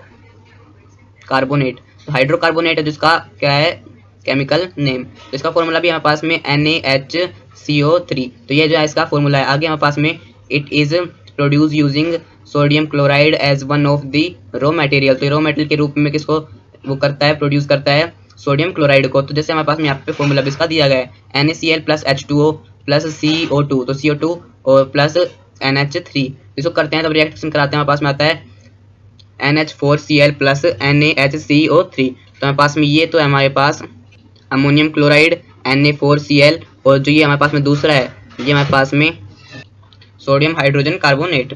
तो आपको ये भी समझ में आ गया होगा। और फ्रेंड्स यहाँ पे हीट करने के बाद जो हमारे पास प्रोडक्ट बनता है उसका भी आपको यहाँ पे दिया गया है, तो इसको भी आप यहाँ पे पढ़ सकते हैं। तो आगे आता है हमारे पास में यूजेज ऑफ बेकिंग सोडा का। तो फ्रेंड्स यहाँ पे आता है हमारे पास में वॉशिंग सोडा, तो ये हमारे पास में क्या होता है, another chemical that obtained from sodium chloride, तो यहाँ पे इसका फॉर्मूला दिया गया है। तो ये वॉशिंग सोडा होता है Na2CO3, तो 10H2O, तो यहाँ पास में वॉशिंग सोडा है। You have seen about the sodium carbonate can you obtained by heating baking soda, तो आपके पास यहाँ पे इसका नीचे फॉर्मूला भी दिया गया है। इट ऑल्सो बेसिक सोल्ट, ये बेसिक सोल्ट होता है Na2CO3, तो ये सोडियम कार्बोनेट है यहाँ पे प्लस H2 10H2O और Na2CO3, तो 10H2O यहाँ पे हो जाएगा। तो ये आपको समझ आ गया होगा वॉशिंग सोडा का। तो चलिए नीचे देखते हैं यहाँ पे। तो फ्रेंड्स यहाँ पे हमारे पास आता है यूजेज ऑफ वॉशिंग सोडा, तो वॉशिंग सोडा के यूजेज क्या क्या है, इसमें है sodium carbonate washing soda is use in glass chop and paper industries, तो ग्लास चॉप और पेपर इंडस्ट्रीज में इसका यूज होता है। It is use in the manufacturing of sodium compound, तो सोडियम कंपाउंड बनाने के लिए भी इसका यूज किया जाता है इंडस्ट्रीज में। तो आगे हमारे पास में दूसरा है sodium carbonate can be use as a cleaning, ये क्लीनिंग करने के भी काम आता है। अगेंस्ट टू डोमेस्टिक काम के लिए भी हमारे पास घरेलू काम के लिए भी हमारे पास में काम आता है। आगे it is use for removing permanent, जो परमानेंट हमारे पास में हार्डनेस ऑफ वाटर हो जाती है उसको भी ये रिमूव करने के लिए काम में आता है। तो चलिए आगे हमारे पास में 2.4.4 दी गई है, ये हमारे पास में are the crystals of salt really dry. चलिए इस एक्टिविटी को भी यहाँ पढ़ लेते हैं। 2.15 ये एक्टिविटी है, इसमें कहा गया है हीट ए फ्यू क्रिस्टल, आपको फ्यू क्रिस्टल हीट करने हैं किसके, ऑफ कॉपर सल्फेट के, इन्हें ड्राई बॉइलिंग टेस्ट ट्यूब, एक सूखी बॉइलिंग टेस्ट ट्यूब के अंदर। What is the colour of the copper sulphate after heating, तो कॉपर सल्फेट का जो कलर है वो क्या हो जाएगा हीट करने के बाद, वो आपको बताना है। तो फ्रेंड्स इसका जो कलर है वो ब्लू से हट के व्हाइट हो जाता है, और इसमें से जो है जो वाटर के कुछ जो पार्टिकल्स होते हैं वो भी इसमें आ जाते हैं, जो आप यहाँ पे देखते हैं वाटर ड्रॉपलेट्स के नाम से यहाँ पे ये भी दिया गया है। तो आपके कहा गया है एडिट 2-3 ड्रॉप, इसको जब ये अच्छे से वो हो जाए सही, तो इसके बाद में इसको edit 2-3 drop of water on the, तो इसमें हमें क्या करना है, कुछ 2-3 ड्रॉप वापस अगर इसमें पानी डालेंगे तो जो इसमें जो ये ब्लू होता है, वैसे तो जब इसको हम हीट करेंगे तो इसमें से जब इसका मॉइस्चर निकल जाएगा तो ये ब्लू से ये क्या हो जाएगा व्हाइट हो जाएगा, और फिर व्हाइट होने के बाद अगर इसमें हम वापस से 2 या 3 ड्रॉप ये पानी वापस ऐड करेंगे तो ये वापस से अपना ब्लू कलर का हो जाएगा। तो फ्रेंड्स इसी टाइप में एक्टिविटी में यहाँ पे नीचे कहा गया है। तो आपको ये प्लास्टर ऑफ पेरिस में भी इसका काम में लिया जाता है, जो प्लास्टर होता है हमारा उसमें भी इसको काम में लिया जाता है। तो ये आपको समझ में आ गया होगा पूरा एक्टिविटी भी। तो फ्रेंड्स ये आपका जो चैप्टर था ये आज कंप्लीट हो चुका है, तो इस चैप्टर को आप वापस से देख सकते हैं, अगर आपको समझ नहीं आया तो आप इस वापस से इसको पढ़ सकते हैं। तो आज की वीडियो में बस इतना ही, आज की वीडियो में मैंने आपको इसको कंप्लीट करा दिया, और नेक्स्ट वीडियो में अगला चैप्टर भी करेंगे। तो थैंक यू फॉर वॉचिंग, आज की वीडियो को अब यहीं पे एंड करते हैं।